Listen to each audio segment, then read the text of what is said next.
shutdown has to end at some point. We expect to hear more details about that. And the House opposition potentially all those hurdles to getting this vote passed. One form or another. Later on tonight, there are also new questions about affordability. This morning, the Treasury Secretary Scott Epstein said if prices are going to start to come down, people will start to feel better about inflation in the first or second quarter of 2026.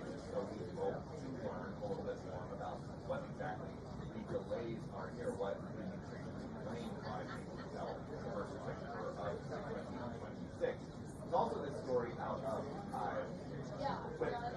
special relationship with the UK says Britain to stop sharing intelligence with the United States. This is to target ourselves in Britain. President Trump is going to stop sharing something in return. We don't care about that. And then, of course, how we do things to the White House reaction to what Mr. Speaker and certain details concerning Jeffrey Epstein and other Michael Mills talking to each other about President Trump and the organization. White House here have looked at different things and his credit to the whole one of the states that he released. And so, expecting for that probably right off the top.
Yeah, this is with my colleagues, Caitlin Poland, Senator Benowitz, and Elena Tree.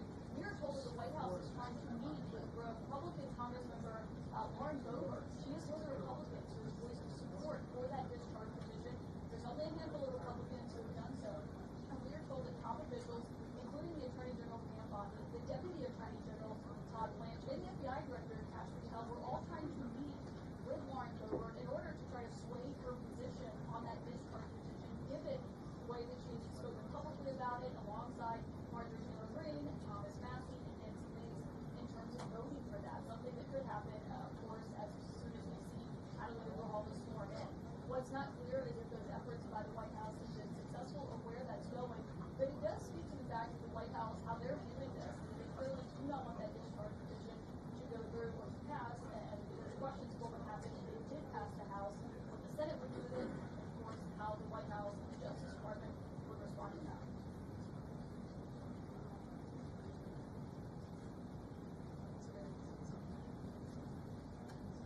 Based on the numbers they have right now, yes, it would. Unless maybe any of the other Republicans cross the aisle and they would vote to go for it. Even if all Democrats stick together and Adeline Hall is that vote, if they do not have Lauren Boebert's vote, they would not have the 218 based on the math that we last had when, of course, all this was happening and the House was sent out early for its recess. Those were the latest numbers. As you've seen, survivors of Jeffrey Epstein go up to Capitol Hill and meet with Republicans and meet with lawmakers and talk about their views on this. And so Lauren Boebert was one of those in favor. Last we know, she still is in favor of that. Whether or not the White House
Will ya?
anything.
Exciting.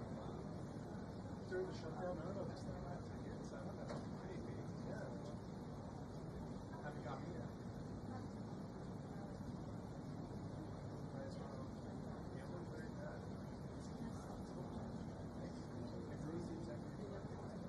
I am.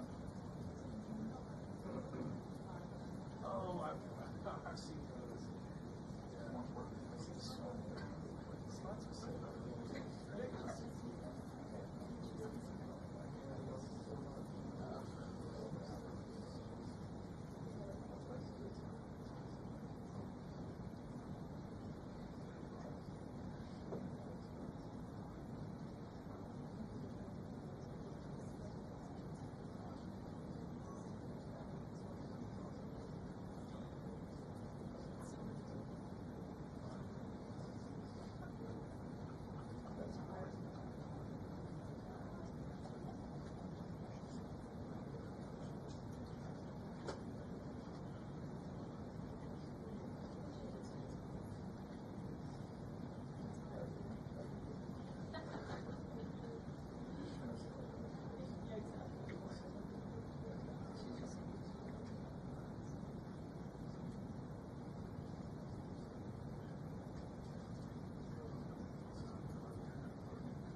The store needs to be open. So.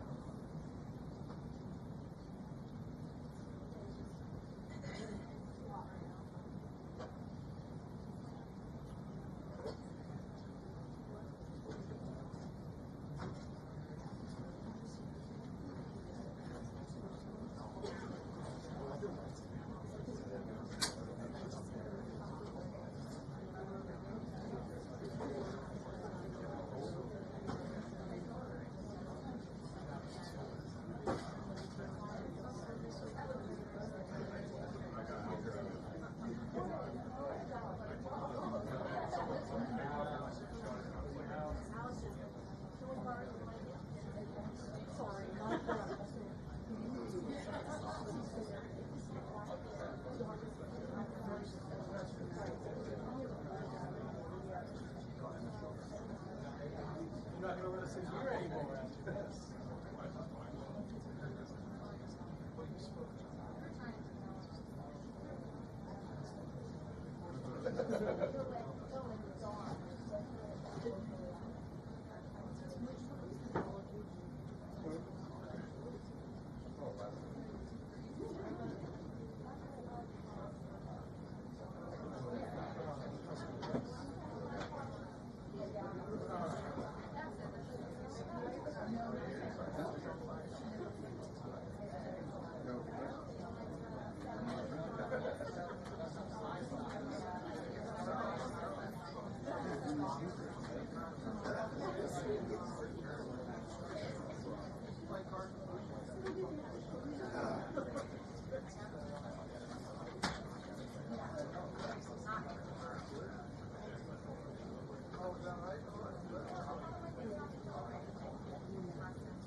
I noticed you guys when I did that. I was like, well, that's like, no, yeah.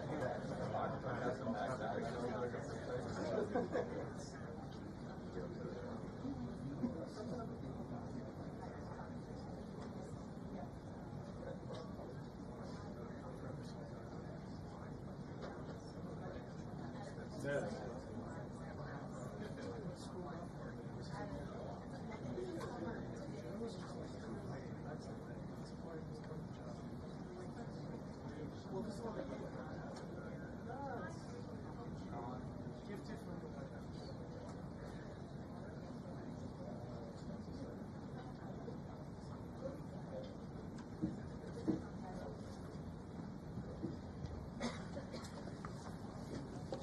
Good afternoon, everybody.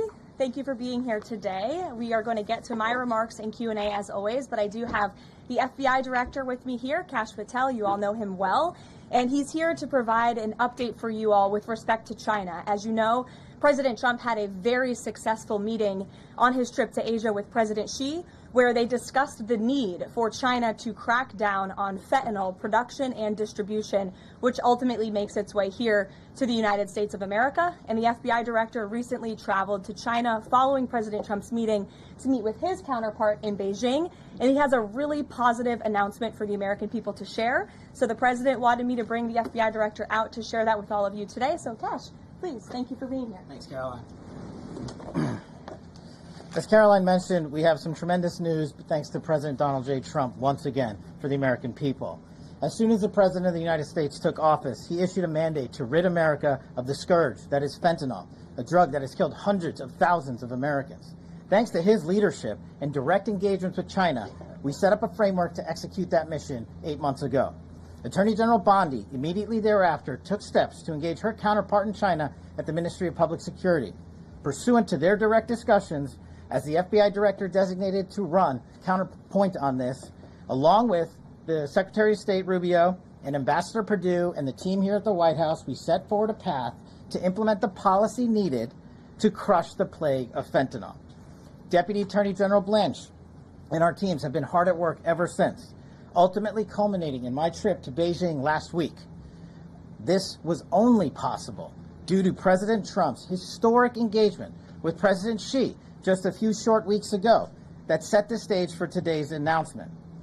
At that meeting, the leaders reached an agreement But just to put this in frame for the American people, a reminder here that nearly 100,000 people died of fentanyl overdoses just last year alone. Here, this year, under this president, the FBI has seized 1,900 kilograms of fentanyl so far. That is a 31% increase from the same time period last year. To put it in perspective, that's enough fentanyl to kill 127 million Americans. Fentanyl precursors are what makes up fentanyl. While we, the interagency, the Department of Justice, have been fighting hard to seize and stop drug traffickers, we must attack fentanyl precursors, the ingredients necessary to make this lethal drug. That was the sole purpose of my trip to China, to eliminate these precursors. And if successful, we would suffocate the drug trafficking organization's ability to manufacture fentanyl in places like Mexico. This was the first time an FBI director has been to China in over a decade and received the audience with his counterpart to address this matter directly.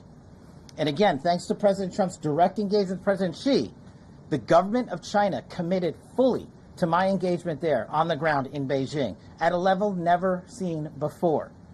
While at Ministry of Public Security headquarters, I met with my counterpart at MPS, where the Chinese government agreed on a plan to stop fentanyl precursors. What does that mean? The People's Republic of China has fully designated and listed all 13 precursors utilized to make fentanyl. Furthermore, they have agreed to control 7 chemical subsidiaries that are also utilized to produce this lethal drug. Effective immediately, essentially, President Trump has shut off the pipeline that creates fentanyl that kills tens of thousands of Americans. These substances are now banned, and they will no longer be utilized by the Mexican drug trafficking organizations or any other DTOs around the world to make this drug. This historic achievement has saved tens of thousands of lives. This historic achievement would not have been possible without the tremendous team of President Trump, the Attorney General, the Department of Justice, the Federal Bureau of Investigation, and Ambassador Perdue in China, whose ground-level engagements were imperative to achieving this result. This is yet another example of how President Trump defends the American people, provides security for the American people, and puts the American people first. This is a historic first-in-its-kind achievement by any president to stop the scourge of fentanyl, and it should be championed by every single American. This achievement will save lives. We are thankful for President Trump's steadfast leadership, and this FBI will fearlessly follow in his footsteps to ensure that this mission of safeguarding the American public is achieved every single day. Thank you. Thanks, Caroline. Thank you so much. Appreciate it. Okay. Thank you again, Director Patel. Before we get going, I do have one quick scheduling announcement. Tomorrow, President Trump will be joined by the First Lady in the East Room for an executive order signing aimed at expanding opportunities for education, career development, housing, and other resources for young people transitioning from foster care to adulthood. This is part of the First Lady's Fostering the Future efforts, which are a Be Best initiative. In other news, the Democrats dragged on the government shutdown for 43 days, the longest shutdown in U.S. history. But tonight, thanks to Republicans, the White House is very hopeful that this shutdown is going to come to an end. The damage caused by the Democrats with this reckless government shutdown cannot be forgotten. It is entirely the fault of the Democrat Party. Just look at the vote count. Hundreds of thousands of federal employees have missed their paychecks. Tens of billions in wages and benefits were withheld, impacting vulnerable families. Millions of low-income Americans missed their SNAP benefits. Nearly 20,000 flights at airports across the country were delayed due to staffing shortages, causing Americans to miss family events, vacations, and work obligations. According to Airlines for America, an estimated 5.2 million travelers have had their flights disrupted over the course of the Democrat shutdown. And our economy has lost billions and billions of dollars in economic activity over the course of this shutdown, hurting consumer sentiment and crushing the travel and hospitality industries. According to a CBO estimate, the Democrat shutdown could end up decreasing fourth quarter economic growth by 2 whole percentage points. The Democrat shutdown made it extraordinarily difficult for economic economists, investors, and policymakers at the Federal Reserve to receive critical government data. The Democrats may have permanently damaged the federal statistical system, with October CPI and jobs reports likely never being released. And all of that economic data released will be permanently impaired, leaving our policymakers at the Fed flying blind at a critical period. It's hard to recap all of this without asking a simple question: why? Why have the Democrats put the American people through this pain for 43 days in a row? And it feels like Groundhog Day being up here again talking about this Democrat shutdown. And the answer to that question is pure partisan politics. They started this shutdown with a ridiculous demand to force taxpayer-funded healthcare benefits to illegal aliens who broke into our country. Even after it was clear President Trump and Republicans would never force American taxpayers to pay for free health care for illegals. In fact, President Trump's One Big Beautiful Bill fixed that problem. The Democrats kept dragging this reckless government shutdown on for weeks longer to boost their turnout in an election, perhaps one may guess. That's because the Democrats are totally captured by their far left-wing base, who only care about attacking President Trump, even if it means hurting innocent Americans in our country. The Democrats' weakness and their unwillingness to buck the fringe members of their party dragged this harmful shutdown on for 7 weeks and inflicted massive pain onto the American public. But let's be clear, the clean CR being voted on today in the House of Representatives that will lead to the reopening of the federal government is what President Trump and Republicans have supported from day one. Our troops, air traffic controllers, and federal employees will be back to receiving their regular paychecks. Families in need will get back to receiving their food purchasing assistance, and the people's government will soon be back open for business. President Trump looks forward to finally ending this devastating Democrat shutdown with his signature, and we hope that signing will take place later tonight. On another matter, I want to address the affordability issue that's received a great deal of media attention this past week, which is ironic because it didn't receive that much attention when Joe Biden was here and inflation was at a record high 9%, the worst inflation crisis in modern American history.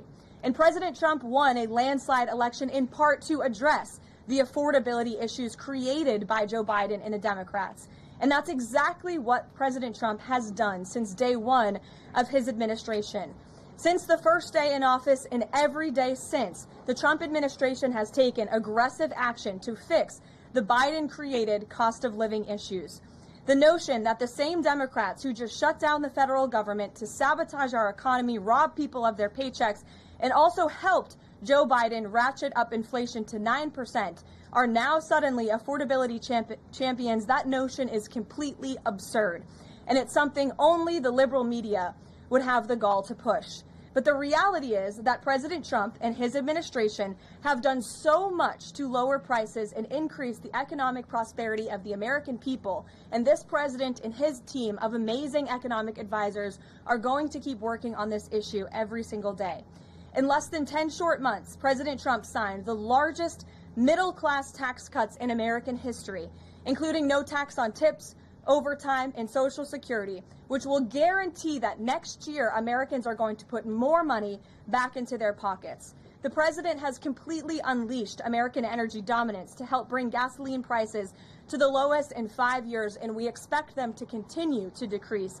And it has also lowered energy costs overall. There is more work to do, but again, the president's deregulatory and pro-American energy agenda is absolutely going to continue to drive down prices. This formula worked in the president's first term, and we expect that it's going to work again. And this is key because we know energy costs are the #1 driver of inflation. Again, just look at what Joe Biden did to our energy industry over the past 4 years of his administration, and look at what happened to inflation as a result. Everything became more expensive. To lower prescription drug prices and healthcare costs, the president has been working around the clock on this issue. He is obsessed with negotiating these good deals on behalf of the American people to bring down pharmaceutical costs and drug costs for Americans. And he has done so on a number of fronts. You have seen him discuss that in the Oval Office several times. To fuel small businesses, lower their costs, and incentivize hiring, the Trump administration has already cut 30 unnecessary regulations for every new one on the books, which we know will save employers and small businesses across the country thousands of dollars in regulatory burdens. All of these pro-Trump policies are working, and they will continue to work. Wages are rising at the fastest pace of the start of a presidential administration in 60 years. The cost of the typical new mortgage is down by nearly $3,000 per year. There's much work to do, and this administration will continue to do it. But President Trump has already made great progress in cleaning up the economic disaster that was created by Joe Biden. With that, I will take your questions today, and in our new media seat, we have Bev Turner, who works for a new outlet, a UK outlet, but based here in Washington, D.C., GB News. Bev, thank you for being here today. Why don't you kick us off? Thank you, Caroline.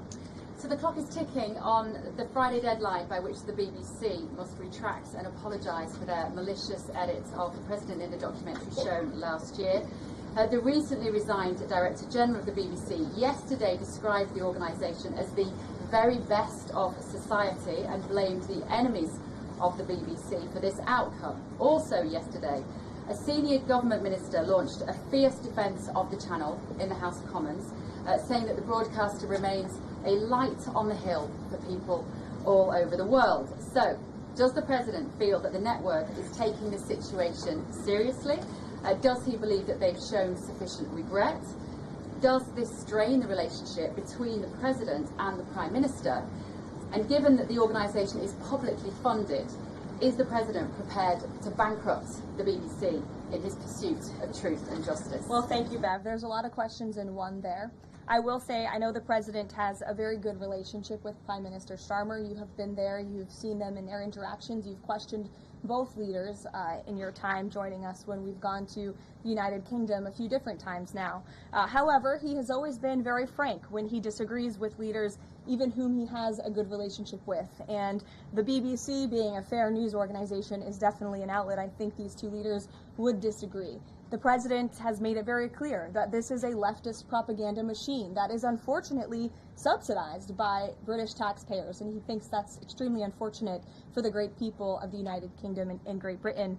And I think that the President was deeply concerned by the editing, the purposeful and dishonest editing of his speech that was so clearly fake news, and he rightfully dubbed that term many years ago, and this is a classic example of that. We see it in the United States all the time. We see it now in the United Kingdom. As you know, the President's external legal counsel has filed a lawsuit against the BBC. We expect that to continue, and whether they apologize or not is up to them. Thanks for being here, Bev. Ouija. Thank you, Caroline. Sure. I have your statement about the new Epstein emails that have been released by House Democrats. Separate from why you believe the emails were made public, can you address their substance? Did the President ever spend hours at Jeffrey Epstein's house with a victim? These emails prove absolutely nothing other than the fact that President Trump did nothing wrong. And what President Trump has always said is that he was from Palm Beach, and so was Jeffrey Epstein. Jeffrey Epstein was a member at Mar-a-Lago until President Trump kicked him out because Jeffrey Epstein was a pedophile and he was a creep. And this email you refer to with the name of a victim that was unredacted now and has since been reported on in this room, so I will go ahead and say it, Virginia Giuffre. And it was CBS's own reporting, Ouija, that recently wrote that Miss Giuffre maintained, and God rest her soul, that she maintained that there was nothing inappropriate she ever witnessed, that President Trump was always extremely professional and friendly to her. And so I think it's a question worth asking the Democrat Party, and you should all go ask them after this briefing, of why they chose to redact that name of a victim who has already publicly made statements about her relationship with Jeffrey Epstein and is unfortunately no longer with us. Mary. Thank you, Kelly. Two questions on this. In the interest of transparency, why not just go ahead, release the full files on Epstein, get this all over with? This administration has done more with respect to transparency when it comes to Jeffrey Epstein than any administration ever. In fact, this administration, the Department of Justice, has turned over tens of thousands of documents to the American people, We are cooperating and showing support for the House Oversight Committee. That's part of the reason you are seeing these documents that were released today, because of the House Oversight Committee's and Republicans' efforts to get these out to the public. This administration also moved, the Department of Justice also moved to unseal grand jury testimony, which we know, unfortunately, a judge declined those requests. So this administration has done more than any, and it just shows how this is truly a manufactured hoax by the Democrat Party. For now, they're talking about it all of a sudden because President Trump is in the Oval Office. But when Joe Biden was sitting in there, the Democrats never brought this up. This wasn't an issue that they cared about because they actually don't care about the victims in these cases. They care about trying to score political points against President Trump, as we have, of course, seen with this government shutdown. And this entire thing, again, it's not a coincidence to the American people at home. There are no coincidences in Washington, D.C. And it is not a coincidence that the Democrats leaked these emails to the fake news this morning ahead of Republicans reopening the government. This is another distraction campaign by the Democrat and the liberal media, and it's why I'm being asked questions about Epstein instead of the government reopening because of Republicans and President Trump. But given your interest in transparency, Caroline, why are White House officials then meeting with Representative Boebert in an effort to try and get her to not sign this petition calling for the release of the files? Doesn't it show transparency that members of the Trump administration are willing to brief members of Congress whenever they please? Doesn't that show our level of transparency? Doesn't that show the level of transparency when we are willing to sit down with members of Congress and address their concerns? That's a defining factor of transparency. Having discussions with members of Congress about various issues, and I'm not going to detail conversations that took place in the Situation Room in the press briefing room. Reagan. I have a question about the government shutdown. Thank you. I'm glad someone does. First, on the government shutdown, the shutdown deal reverses the administration's regs, and it also prohibits war from happening until the end of January. I'm wondering if the president had input on this element of the deal, and if he's at all disappointed that's going to reverse the downsizing of government shutdowns during the shutdown. I mean, look, I think it's about 6,000 workers total. When you look at that in comparison to the reduction in the federal workforce that this administration has done since January to get rid of the waste, the fraud, the abuse, and to reduce the size of our federal bureaucracy, we've done a lot of great work on that front, and we will continue to. But obviously, the president's main priority was to reopen the federal government and get people back to work, and that's what this deal accomplishes. There's been reports in the Israeli media that the U.S. is considering building a temporary military base on the Gaza border. Can you confirm these reports? So I had a conversation directly with the reporter who wrote this article, and this article was based on a single piece of paper, an inquiry that somebody in the Department of Navy made about an idea that may happen in the future. And this reporter deemed that as an official plan and ran with a story that the United States is looking into it. I checked with the highest levels of the United States federal government. This is not something the United States is interested in being engaged in. It's not something we are currently involved in right now that we will be funding. And the president has been very clear he doesn't want to see boots on the ground with respect to what's happening in the Middle East. We've made great peace. We've made great progress with the peace plan in Gaza, and we want to continue to see that move forward. But I put a comment in that story for a reason. And sometimes we see reporters take a piece of paper like this and just deem it as official policy, and sometimes that misleads people a little bit. Sure. There's been a question about UK intelligence sharing regarding the drunken traditions involving Fentanyl codes. How will that affect this military operation?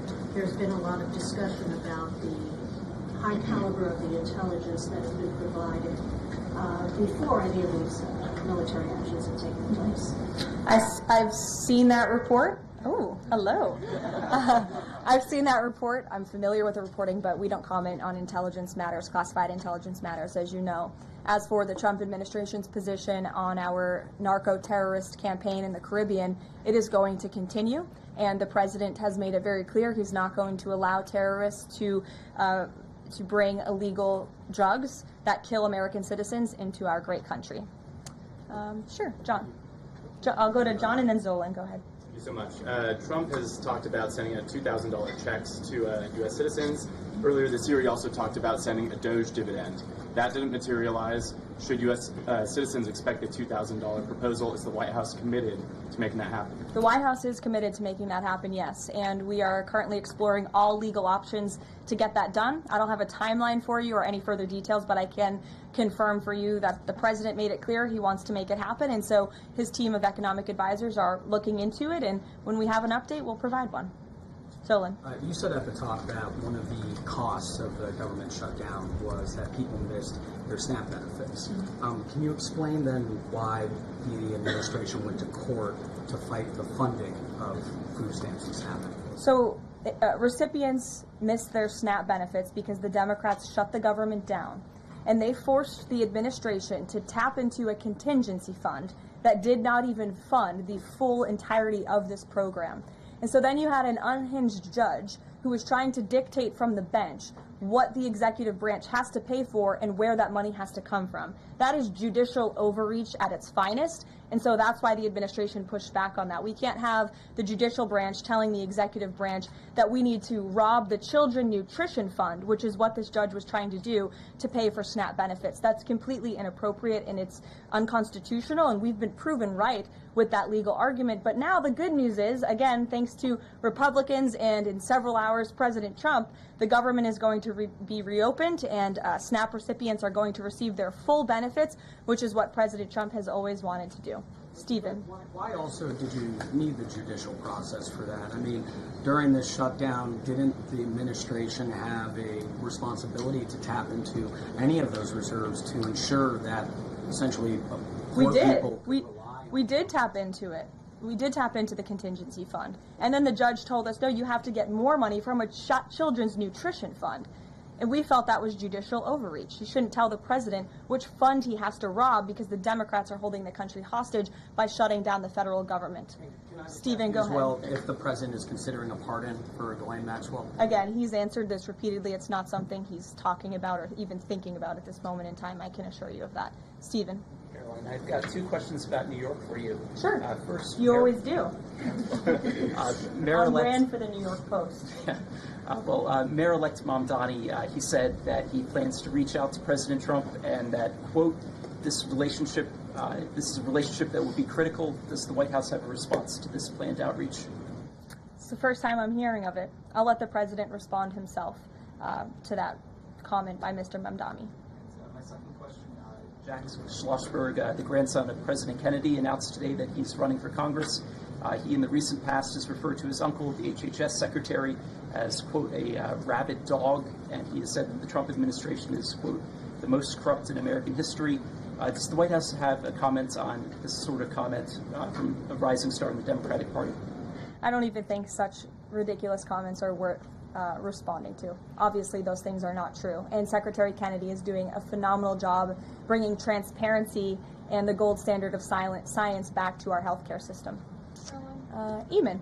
Thank you, Caroline. The president's hosting a number of Wall Street CEOs for dinner tonight here at the White House. Can you give us the names of the CEOs who are going to be here and give us a sense of what the president's message to Wall Street is going to be tonight? I don't have a full list for you in front of me, Eamon. I know you've reported on some names, and we've helped you navigate whether those names were truthful or false. But I know the president actually plans to bring some of you into the dinner tonight, so you'll see for yourself in several hours if that's okay with you. And there's been some reporting that the White House is frustrated with Bill Pulte and the rollout of this proposal for a 50-year mortgage. Can you tell us if the White House is frustrated with that rollout and if the White House still supports the idea of a 50-year mortgage for Americans? This is a proposal that the president himself has commented on. I would refer you to the president's statements, and it's something that the administration is discussing and seriously looking into. Sure. Thanks, Molly. Danny, and then go ahead. Thank you. Some Democratic members of Congress have invited Britain's former Prince Andrew to testify on the Epstein scandal. I was just wondering if President Trump thinks that former Prince Andrew should indeed come and testify to Congress on that. I haven't spoken to him about that specific matter, but I can ask him and get back to you. Mm-hmm. On the government shutdown, the president and House Republicans have made clear they were not going to negotiate health care strategy or policy while the government was shut down. Now, assuming that it reopens tonight, is the president intending to invite any Democrats over to have negotiations over these subsidies or any other plan to bring down the cost of health insurance? I will just add that, as you pointed out, the Democrats were holding our country hostage to try to negotiate on a healthcare system that they created. Obamacare, as it's famously called, is a system the Democrats created. It is a broken system. It has driven up healthcare costs dramatically in this country. And now they shut the government down to try to fix that system they broke. It doesn't make any sense to us, which is why the president said that's a completely untenable position. However, once the government reopens, the president, as he's always maintained, is absolutely open to having conversations about healthcare. And I think you'll see the president putting forth some really good policy proposals the Democrats should take very seriously to fix, again, the system that they broke. You can't trust the same people who broke the system to fix it, and so the American people will continue to hear from the president on this issue. Follow up on the question about the $2,000 payments off tariff revenue. The president had also talked about using tariffs to bring down the national debt.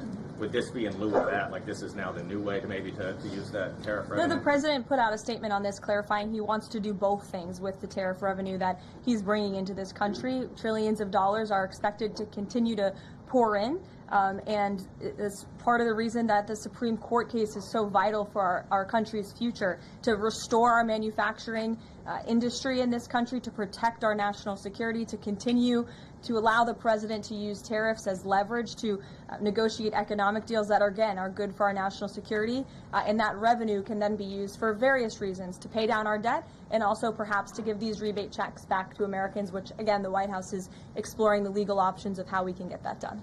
Catherine, go ahead. Viktor Orban said this week that President Trump has promised Hungary some kind of financial shield. Do you have any details on how that will be structured or what that would look like? I don't, but I'm happy to check with the National Security Council and get back to you.